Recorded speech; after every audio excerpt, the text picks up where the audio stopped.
tan x tan বলো তো এইখানে এক্স ওয়াই এর মান কত বসালে সিদ্ধ হবে এটা? হ্যাঁ একটু ভেবে বলো, দুটোই 45 নাকি?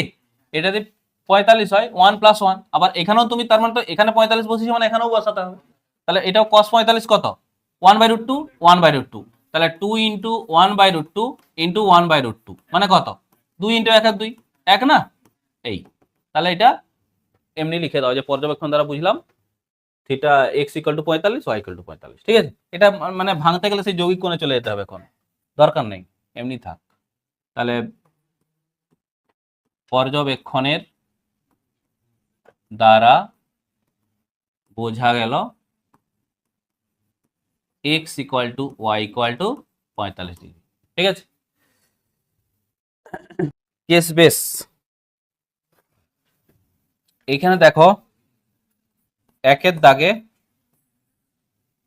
একটা ত্রিভুজের তিনটা কোণ ABC, তাহলে ত্রিভুজের তিন কোণের সমষ্টি কত 180, তাহলে a + b + c 180 degree.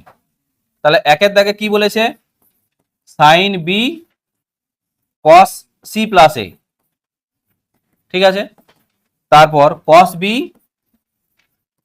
sin c + a কি হবে c + a এর বদলে কত বসবে 180 - b, তাহলে sin b cos 180 - b, ঠিক আছে? এটাও দেখো cos b sin 180 - b, তাহলে বলো এটা কি হবে cos 180 - থিটা কোন কোয়াড্রেন্ট?